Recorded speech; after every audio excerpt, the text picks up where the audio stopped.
बाबापुर की रामलीला, तेनालीराम की कहानी। हर वर्ष दशहरे से पूर्व काशी की नाटक मंडली विजयनगर आती थी। सामान्यतः वे राजा कृष्णदेव राय तथा विजयनगर की प्रजा के लिए रामलीला किया करते थे। परंतु एक बार राजा को सूचना मिली कि नाटक मंडली विजयनगर नहीं आ रही है। इसका कारण यह था कि नाटक मंडली के कई सदस्य बीमार हो गए थे। यह सूचना पाकर राजा बहुत दुखी हुए, क्योंकि दशहरे में अब कुछ ही दिन बाकी थे।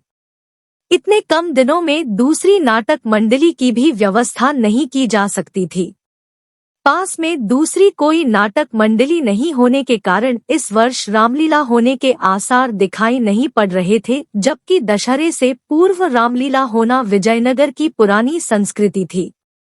महाराज को इस तरह दुखी देखकर राजगुरु बोले, महाराज, यदि चाहें तो हम रामपुर के कलाकारों को संदेश भेज सकते हैं, परंतु इसमें तो कुछ सप्ताह का समय लगेगा, राजा ने निराश स्वर में कहा।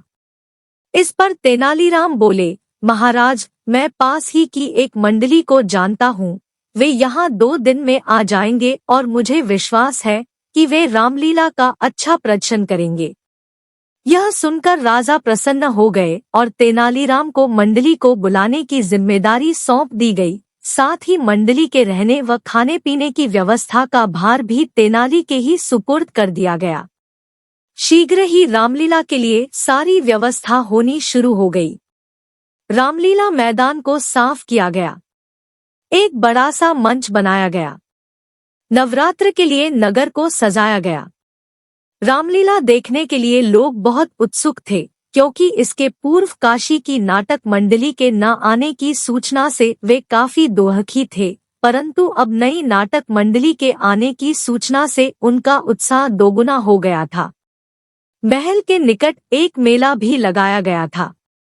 आगे बढ़ने से पहले आपसे अनुरोध है कि चैनल को सब्सक्राइब करें, वीडियो को लाइक करें और शेयर करें। आगे बढ़ते हैं। कुछ ही दिनों में मंडली रामलीला के लिए तैयार हो गई। राजा, दरबारी, मंत्री व प्रजा प्रतिदिन रामलीला देखने आते। दशहरे के दिन की अंतिम कड़ी तो बहुत ही सराहनीय थी। मंडली में अधिकतर कलाकार बच्चे थे।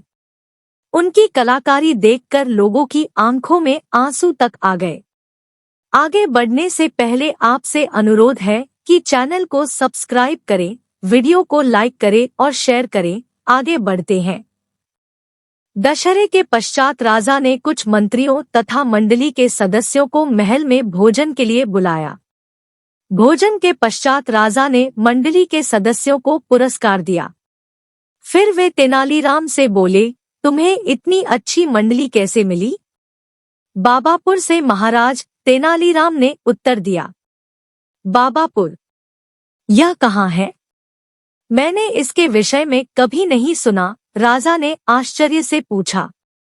बाबापुर विजयनगर के पास ही है, महाराज, तेनालीराम बोला। तेनालीराम की बात सुनकर मंडली के कलाकार मुस्करा दिए। राजा ने उनसे उनके इस प्रकार मुस्कराने का कारण पूछा तो मंडली का एक छोटा बालक सदस्य बोला, महाराज, वास्तव में हम लोग विजयनगर से ही आए हैं। तेनाली बाबा ने 3 दिन में हमें यह नाटक करना सिखाया था, इसलिए इसे हम बाबापुर की रामलीला कहते हैं।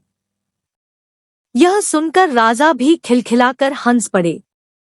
अब उन्हें भी बाबापुर के रहस्य का पता चल गया था। अगर आपको कहानी अच्छी लगी हो तो कमेंट करके अवश्य बताएं।